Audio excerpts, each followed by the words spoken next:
dedicated to Eastern and Southern Kentucky. This is WYMT Mountain News This Morning.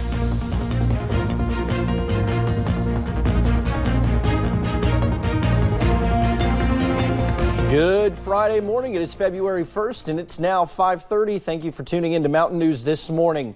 There's a little bit of active weather this morning, so we have kept our severe weather alert day through this Friday morning. So let's bring Brandon in on the fold. And Brandon, some of the region is under a warning this morning, or an advisory rather, and they're going to maybe see some snow that'll impact your morning travel, but we're going to have a heat wave today, right? Exactly, especially compared to where we have been. Let's take a look at some of the cameras this morning, kind of give you some current conditions. We start at US 119 on top of Whitesburg Pine Mountain, and snow on the sides of the roads, but the road is nice and clear this morning. Maybe some slick spots down to the south and west. I'll show you that here in just a little bit. UVA-wise, all quiet this morning. Maybe just a little bit of cloud cover overnight.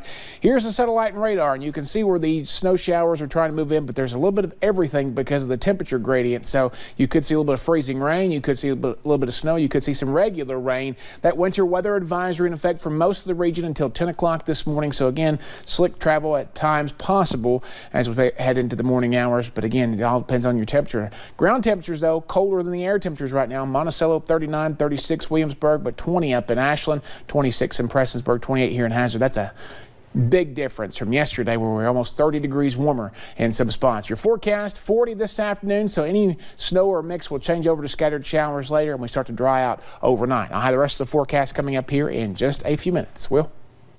All righty, Brendan, thank you. Well, leading our news this half hour, President Trump says there will be no funding deal to keep government open in 2 weeks if it does not contain money for the border wall. The president still insists on getting a down payment for the southern border wall, but House Speaker Nancy Pelosi says he won't. Speaker Pelosi did, however, leave the door open for fencing. Is there a place where enhanced fencing, Normandy fencing would work? Let them have that discussion. If there's no wall, it doesn't work. She's just playing games. President Trump has not ruled out declaring a national emergency to get the wall funding. It's a story we have been following all week. A controversial education bill moving through the West Virginia legislature, sparking talks of another teacher walkout. Senate Bill 451 ties pay raises for teachers and school personnel to a long list of other measures, including the establishment of public charter schools and education saving accounts. The bill made it through the first reading in the state Senate yesterday. Lawmakers say when it makes it to the floor for a final vote, it may face stiff opposition. The bill, as it's comprised, tries to do too much, and frankly, it's going to be deemed unconstitutional. Our state constitution requires that any bill have a single purpose. This bill crosses many different parts of the state code, and I think it's doomed. Now, senators can make amendments when the bill is up for its second reading later today. Smoke 'em if you've got 'em, or maybe not, in certain parts of West Virginia. If passed, Senate Bill 81 would keep drivers from lighting up or vaping while driving if anyone under the age of 17 is in the car. Some of the lawmakers proposing the bill are doctors who say secondhand smoke can damage people's lungs and could lead to an addiction to tobacco products and nicotine. You're getting a lot more chemicals in the air. You know, you're exhaling still a lot of them, as well as the cigarette still burns. Because of that, you'll still get the secondhand effects. Now, if lawmakers and the governor sign off on the bill, it will still take 90 days from that point for the law to take effect. A federal appeals court in Cincinnati is debating who should pay for legal fees for gay and straight couples who sued former Rowan County Clerk Kim Davis. A district judge previously ruling that the Commonwealth is responsible for the roughly $225,000.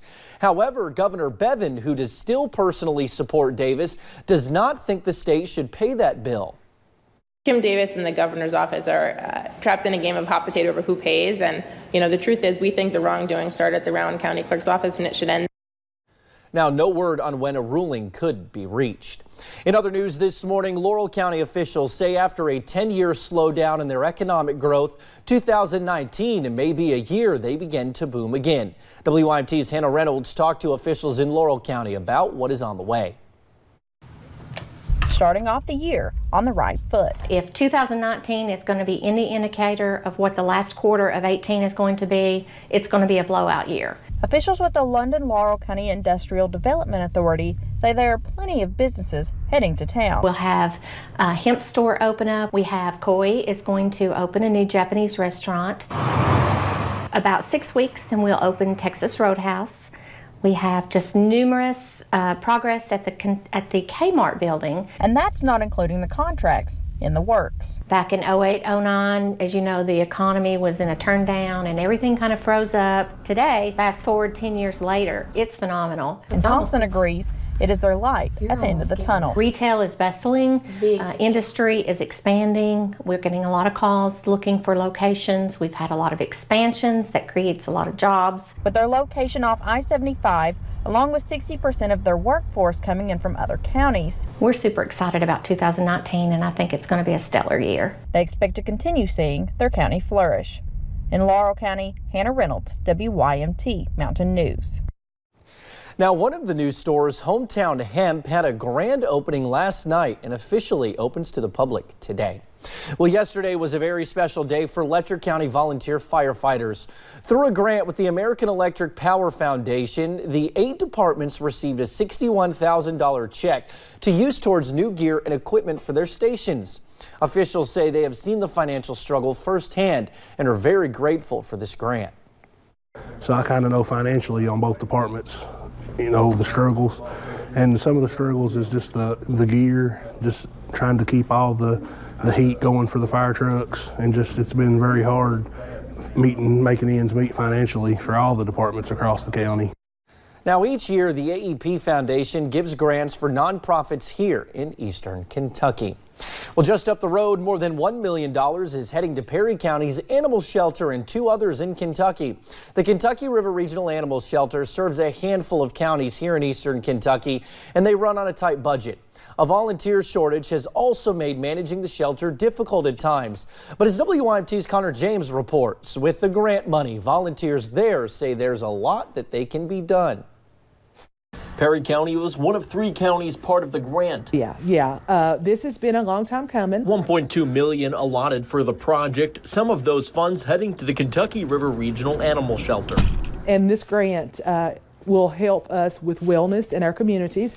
This is not just for a shelter, this is for our communities too. The grant comes from the Watershed Foundation. The shelter partners with the Kentucky Humane Society out of Louisville. Help train our employees on different methods of doing things, whether it come to sanitation or it be starting different programs. The funding will go towards anything from transports of at-risk shelter animals to the KHS to expanding spay and neuter clinics. That we're not coming in as the big city folks and telling people what to do. We are offering suggestions, support, and financial resources. Lori Redmond says Perry County was picked based on the hard work going on at the shelter and the need. The shelter conditions in terms of the physical structure is not ideal for the number of animals that are coming through there. There's a high number of animals. We had to provide a lot of information, and we didn't know why we were providing it, but now we do, and it's so exciting. With the end goal of improving animals' lives. In Perry County, Connor James, WYMT Mountain News. The Love 120 project has a roughly 10-year goal to have an impact in all 120 Kentucky counties. Now, this is an update to a story we first told you about yesterday morning. State mining regulators have determined the source of Wednesday's mine blowout that sent a torrent of water through a Buchanan County neighborhood. Officials with the Department of Mines, Minerals, and Energy say the blowout happened in an old underground mine owned by CM Mining. As part of a statement, DMME officials say they are not sure what caused the blowout and are still investigating. Straight ahead on Mountain News this morning, you never know who is on the other side of the computer talking to your child. We will give step-by-step advice from the experts on how to protect your children in the digital age. Can't decide whether you'd rather have a brownie or a chocolate chip cookie? Don't worry, we've got just the thing to solve that dilemma. Air temperatures are actually warming up this morning, but we still could see a little bit of wintry mess early. I'll break down your Friday and beyond in about 2.5 minutes.